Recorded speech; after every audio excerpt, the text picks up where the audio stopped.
Is AI-driven restructuring the future of Africa's efficiency or just a PR mask for mass layoffs? Today we are discussing the fallout at Zap Africa, where nearly half the workforce was shown the door in the name of automation. On the regulatory front, Kenya and Rwanda are moving towards a single fintech license to make cross-border expansion easier, while Nigeria's central bank is writing AI directly into its anti-money laundering rules, signaling a new chapter for how governments use technology to monitor financial systems. This and more stories. Hello, everyone, and welcome to Tech Tides Africa podcast. My name is Karen Maina, coming to you from Kenya, and joining me is Kelvin. Good morning, Kelvin. How are you doing today? I'm doing well. I think it's one of those weeks that would take some time to build because I woke up feeling a bit off today, but nothing like good old fashioned podcast to get you ready for the week. So let's do it. Yeah, we're going to do a story on astronomy and stuff, and I'm wondering if Mercury is in retrograde because everything is going wrong for me this morning. Anything with technology that could go wrong is going wrong for me this morning. So yes, I Yeah. agree with you. It's a morning that's just weird. But let's get into the podcast and hopefully we will get some good stories. And we're starting with a good one. Nigeria, your central bank is writing AI into its anti-money laundering rules, which is a first in history, I think, in Africa, maybe the world, I'm not sure. But they're formally recognizing artificial intelligence as a tool for fighting financial crime, and they're embedding AI and machine learning into new baseline standards that require banks and fintechs and any payment companies to deploy automated anti-money laundering systems. And I think this is very important because we've gotten to the point where the speed at which transactions are taking place may be too fast for manual AML rules and controls to work anymore. And so AI is such an integral and smart way to go. And this is another story that we're seeing of governments embracing AI. So it's very exciting. Yeah, it is very exciting, especially in a place like Nigeria where we have instant transfers. So having AI, this is one of those applications that I see and I'm like, yeah, it makes a lot of sense. It's very exciting. It's very exciting. But Nigeria is a very interesting country where we have a lot of ironies. On the one hand, we are talking about AI in financial services, like the very bleeding edge of technology. And then on the other hand, sometime last week, I was trying to renew my driver's license. So I was meant to go for capturing. And so for capturing, they will take your picture and then also get your prints, your fingerprints again. For me, it's like you have already captured me before and you have already taken my fingerprints. And especially with fingerprints, it's not like my fingerprints are going to change. So why do you need to get these things again? So yeah, Nigeria has like some of those ironies. And on the one hand, you're feeling like, okay, we are moving forward. And then on the other hand, it doesn't feel like we're moving forward. But what can I say? It's a positive development and I'm happy about it.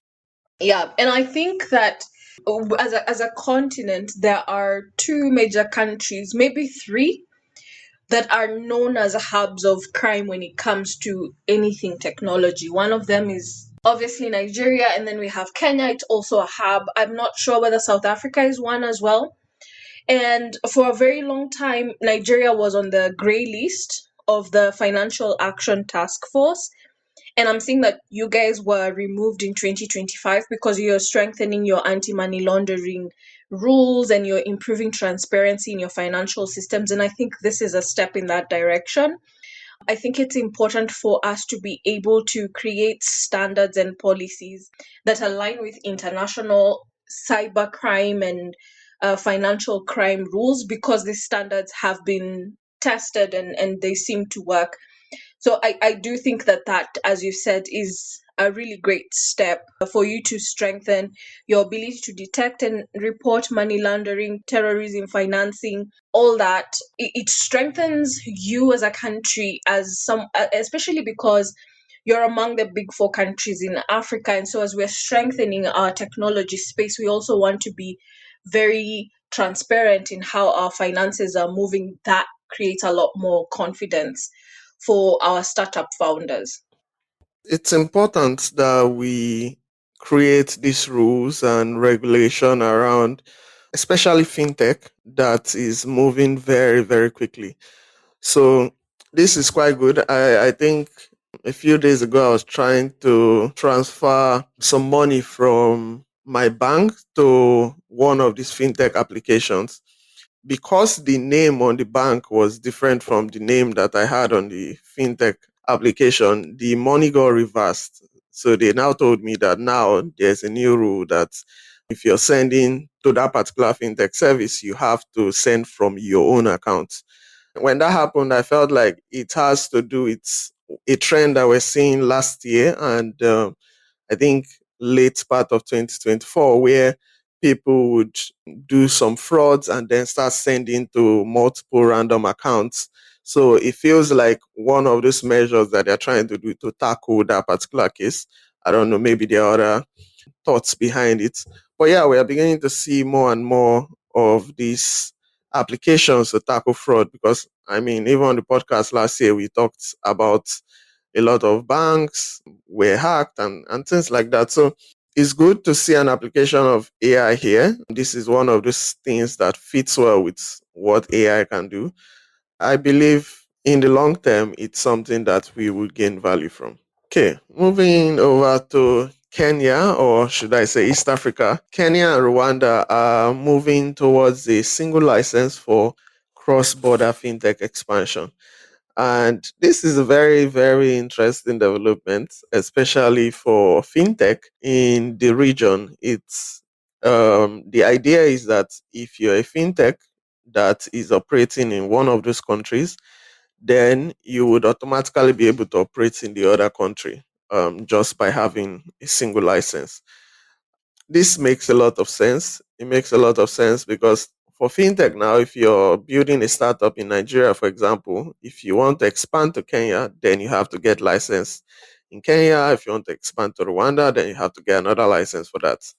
That raises compliance costs and it's just a very, very long process. But if we are able to systematically reduce these processes while still maintaining regulatory oversight, then it encourages innovation in that region. So I think this is a big positive. Yep, 100%. If you remember last year, we talked about this on the podcast, and I actually think we wrote an article on it on Startup Graveyard where we were talking about fintechs in Africa, especially in places like Nigeria and Kenya, are very well developed. But we're still seeing a problem when it comes to cross border payments. And the biggest challenge was policy. That was one of the challenges that we were Yeah. seeing um, with cross border payments. And I think this represents two countries that are trying to solve that problem. When you look at the amount of trade that happens between Kenya and and Rwanda, sorry, Kenya exports about $315 million to Rwanda. That's what as 2024 reports show. And Rwanda exports about 24.9 million US dollars to Kenya in goods, of course. That includes things like malt extract and batteries. Kenya is also one of the biggest investors, one of the biggest African investors in the country of Rwanda. We have companies like KCB, Equity Bank, I&M, Mount Kenya University, that are Kenyan based companies that are operating and investing within Rwanda. Rwanda uses our ports to bring in their goods because they're landlocked. So you can see there's a lot of business happening between the two countries, and we need to be moving money with ease. And I think this is a policy that will help us do that faster, will strengthen the amount of collaboration between these two countries. And I think as an East African corridor, we've been trying to create more cohesiveness when it comes to travel across the countries as well as trade across the countries. And this is a very positive move in that direction.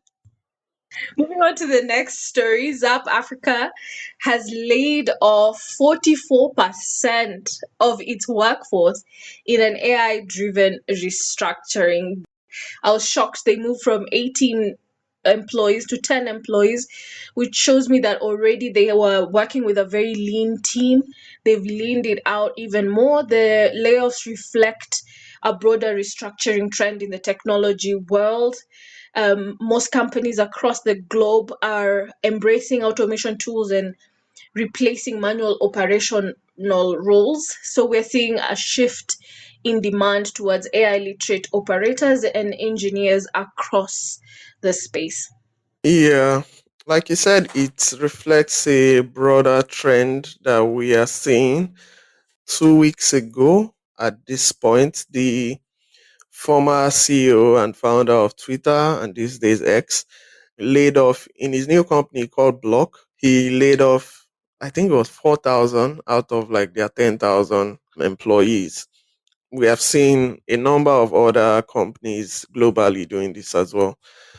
And so it's not a surprise seeing something like this in Zap Africa, especially because they are a crypto startup. And at the moment, crypto is currently experiencing a bear market. So that means not as much trade is happening. There are a lot of geopolitical issues at the moment that are making people more skeptical about crypto at the moment. So not as much trade is happening there. So in an effort to, you would imagine, extend their runway, they are leaning down the team. Yeah, I think they have to do what they have to do. On one hand, it's like, yeah, that's a number of people that have lost their jobs. But on the other hand, it's like, what can you do as a company? This is usually, especially working at startup graveyard, this is usually one of the first times you see a company makes when they are getting close to the end of the road. We'll be watching to see whether they'll be able to turn this around. Oh my goodness. That's a scary thought.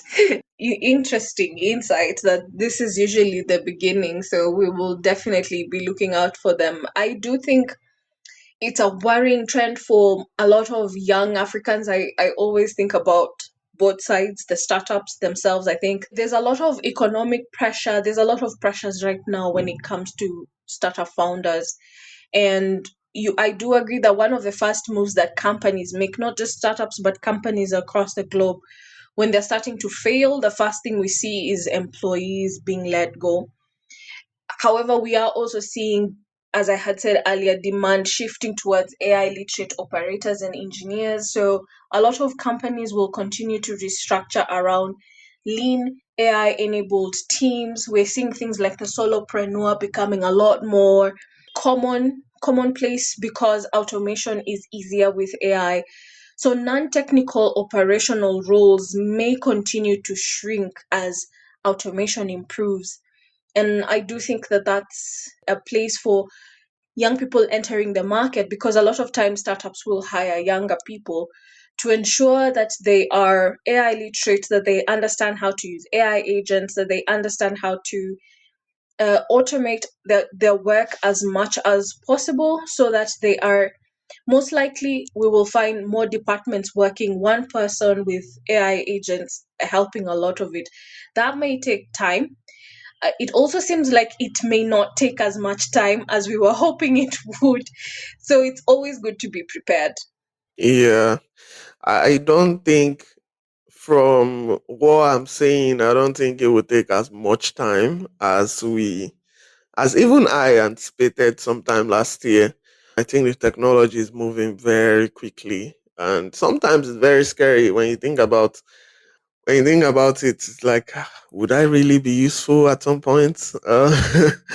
It's a scary thought, but I think there's a place for human operators. There are still a number of places for human operators, but if you're, as a young person, especially if you're coming into the workforce now, you just have to find ways to learn about AI tools, AI automation, AI agents. You just have to learn and be aware of these things coming into the workforce, or you may not get so many opportunities. So the AI trend, I think, continues in this particular episode. But yeah, we'll move on to the next story.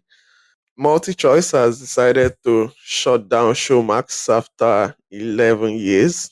Over the years, we have seen a number of streaming platforms try to be the African competition for global giants like Netflix and Prime. But yeah, Showmax seems to be the latest one to be joining the graveyard of streaming startups. I think we had Wabuna from South Africa at some point. We had AfroStream too, operated in Africa at some point, and now Showmax seems to be joining that list. It's sad. It's sad. It seems like they were already losing and bleeding a lot of money, even though they tried to restructure in 2024.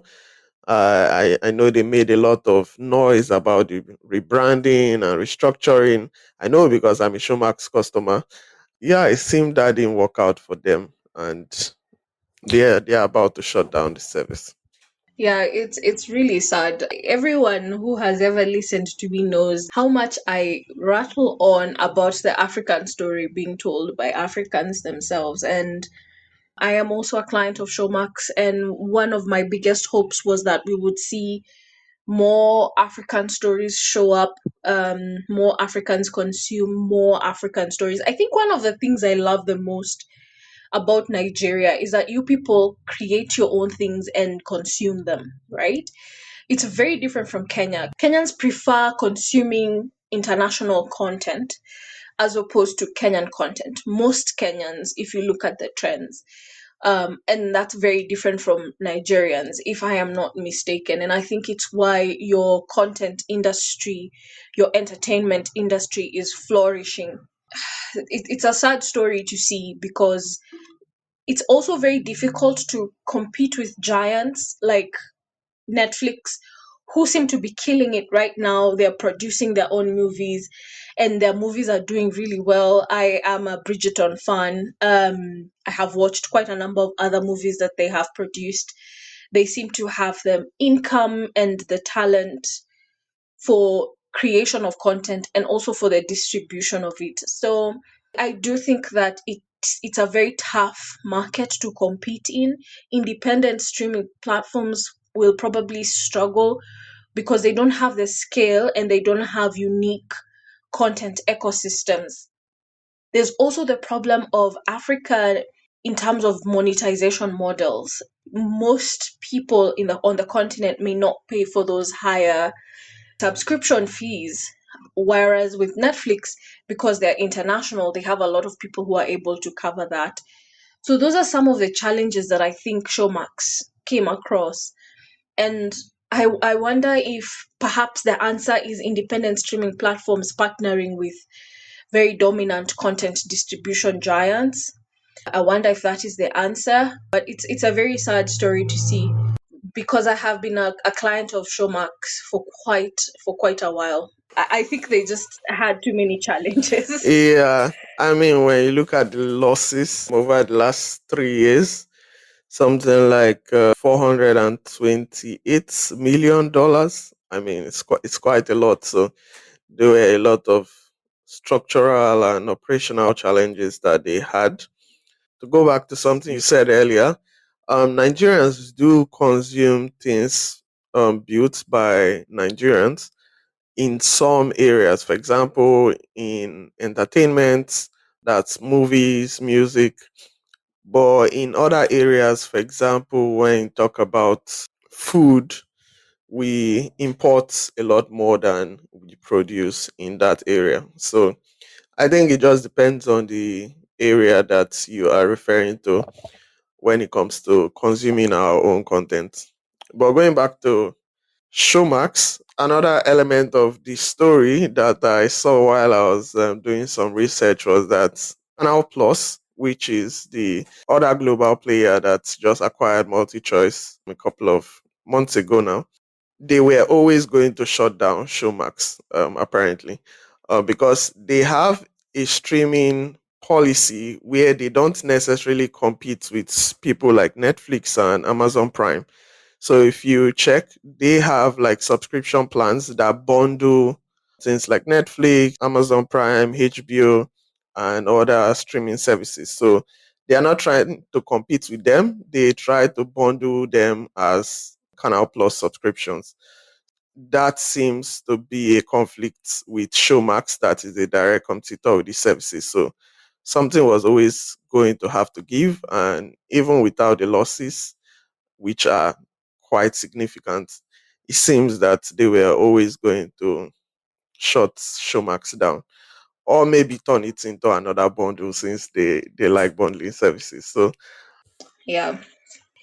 Moving forward, we're looking at AI from a different lens that we've ever looked at it on this podcast.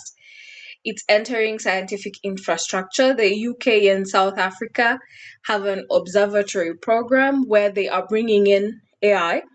The initiative is called the Intelligent Observatory Program, and it's being delivered through a collaboration between the Science and Technology Facilities Council and the South African Astronomical Observatory, which is a leading facility for optical and infrared astronomy.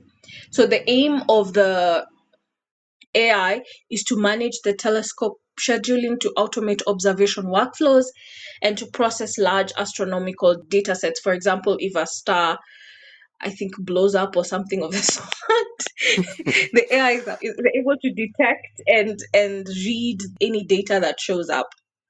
Very interesting, especially from an African perspective. I did not even know, please forgive my ignorance, that we had such kinds of infrastructure in the African continent. I mean, there are some of these things that are happening that you just don't know because you're not in that like industry, right? There's a lot of that. I remember when I saw that Nigeria has a space, what will I call it? Again, because I'm not in that industry, I don't know, but yeah, a space program, yeah, something like that. And I was like, what? Nigeria has that? So and it's only like recently, like sometime last year, that I found out about that. And it's something similar in this case too. It's quite interesting because on this episode we have talked about AI in financial services, talked about AI and the trend of solopreneurs and things like that. And now we're talking about AI in astronomy. And that's the thing with artificial intelligence. It's just going to affect a lot of industries at the same time. It's not the type of technology that just affects one place and then other places are fine. It's We are just going to see more and more, especially the rate of growth of AI. A lot of industries are just going to be affected one way or another by the technologies. And in some regard, it's very exciting. In other regard, especially when it's close to your job, it becomes quite scary. When I was looking at the story, one of the things I remembered was a documentary I watched years ago where they were trying to test a theory that was proposed by Albert Einstein. And the way they had to test it was to observe a solar eclipse. It was something that was not in his hands, that is Albert Einstein. So you needed astronomers to go to another country and find the perfect weather conditions to actually observe this eclipse. And I think the first time they tried it, it didn't work out. And it was the second time they tried it that it did work out. So you can see like how a lot of these industries come together, and now having like artificial intelligence to automatically do that part of observing, while the scientists and astronomers can focus on the actual science that they are doing, is it will be very, very helpful. And even though I'm not in that industry, I can see how useful and impactful this technology will be for them. Yeah, I think we've always looked at AI from the standpoint of like corporate, consumer based, or B2B focused spaces where it's business, it's corporate, it's commercial, let me say. And so it's very interesting to see it go into science and research, which are important aspects of life that we sometimes ignore because we are not in that space. But science and research determines how life will be when we are no longer here. So very interesting. One of the most interesting things that I saw while I was doing research on this is that the idea is whatever they are building, whatever this program is building, could benefit other sectors like manufacturing, energy, and transportation, because the observatory is creating an ideal environment for them to test innovations like smart sensors, predictive maintenance systems, automated data platforms, and show how AI can improve really complex scientific infrastructure and accelerate discovery. And then once these things have been tested within the environment, they can then be deployed into these other industries, which is just fantastic to see, like that crossbreeding, for lack of a better word, where we're seeing science and research being used as an environment, which is what it always has been, to test and then take it out to other industries that are not necessarily related to observatories. So, very interesting story. And for those of us not explicitly working at the bleeding edge of this technology, the question is, what do we do? That remains to be seen, I guess. Watch and panic. Maybe farming will not be so bad, actually. I'm telling you, the future is farming. Anyways, I think that's all we have for this episode. Thank you for listening to another episode of the Tech Tides Africa podcast. Remember, leave a comment or share with your friends. We'll see you next Thursday at the same time and place you get your podcast. Until then, stay well.